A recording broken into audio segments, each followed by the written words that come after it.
Buenos días, mi nombre es Diego Moreira.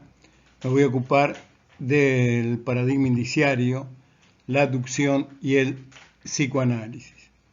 En realidad se trata de una actualización de un video anterior sobre el mismo tema.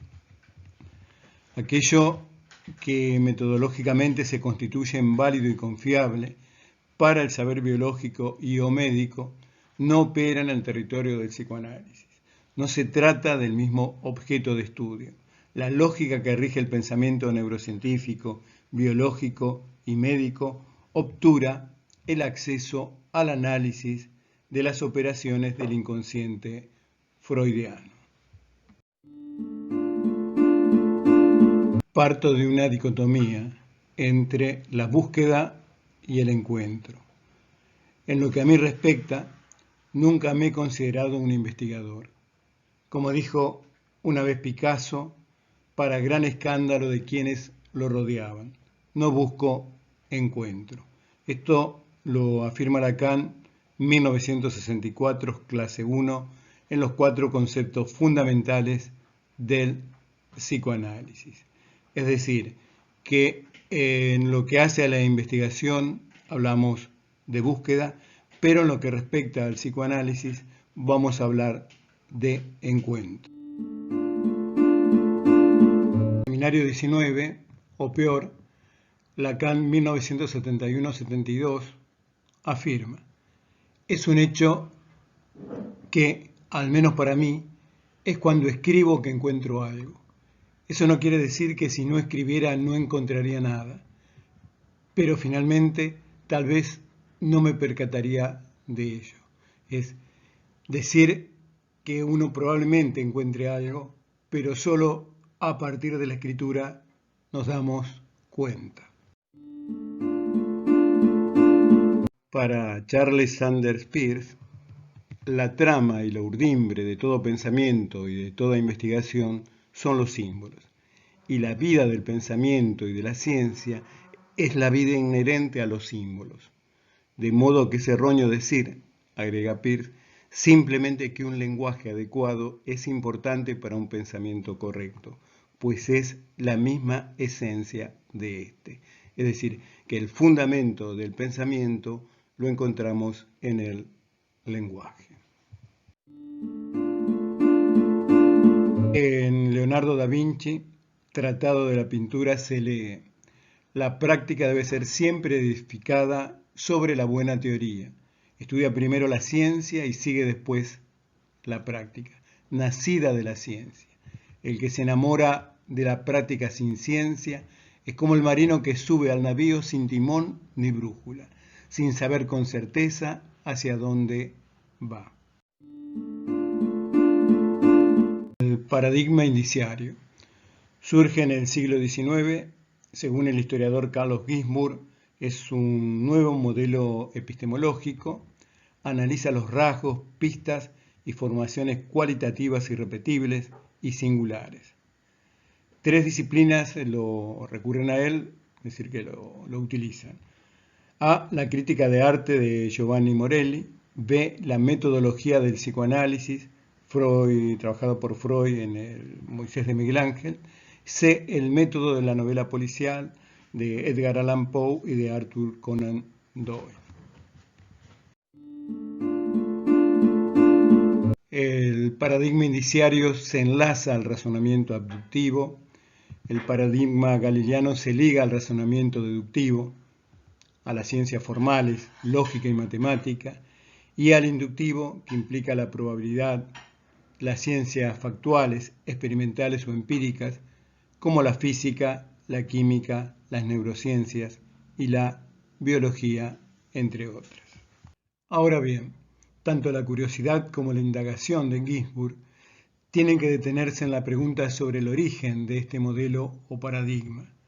Nos responde que se encuentran los antiguos cazadores, los rasgos, las expresiones y los movimientos de una presa a partir de rastros a veces casi imperceptibles. Esta metodología indiciaria procura privilegiar los rasgos cualitativos e individuales, es decir, el resultado, por lo que no cobran mayor relieve los esfuerzos por la matematización y la universalización, a diferencia de la metodología derivada de los trabajos de Galileo, que dejan de lado los aspectos individuales para acceder a la universalización y a la matematización. En el discurso del sujeto, los pequeños detalles, rasgos, poco estimados o inobservados, nos llevan al encuentro con su singularidad.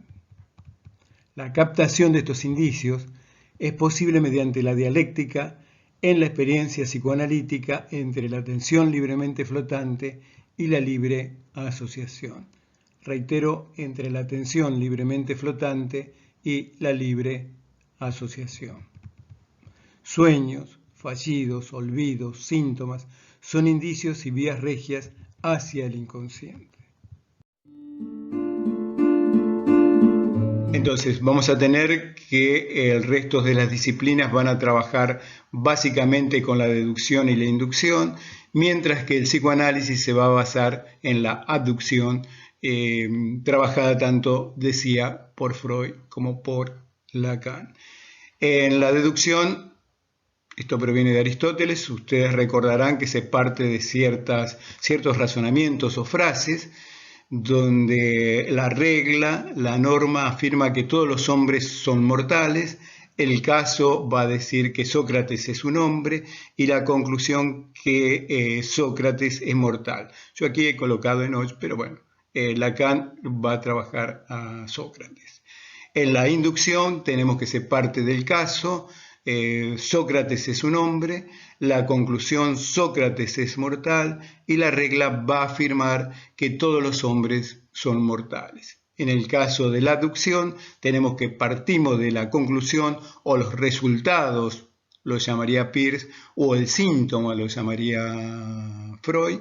Llegamos a la regla, es decir, a las normas, todos los hombres son mortales, acá se correspondería esto al orden de las fantasías primordiales en Freud y del fantema según la traducción de Roberto Harari en el caso de Lacan. Y así, desde esta regla o fantasías originales, accedemos al caso. Sócrates es un hombre. Sócrates es un hombre. Es necesario considerar que entre diferentes paradigmas o teorías siempre se despliega algún grado de inconmensurabilidad, como lo planteó Kuhn y Feyerabend, lo que obtura un trabajo de comparación. Lo inconmensurable implica que, si tenemos teorías diferentes que se sostienen en supuestos diversos, al compararlas, la consecuencia es evidente. Sus diferencias no se pueden resolver argumentativamente ni tampoco empíricamente, dado que sus protocolos de validez no son homologables.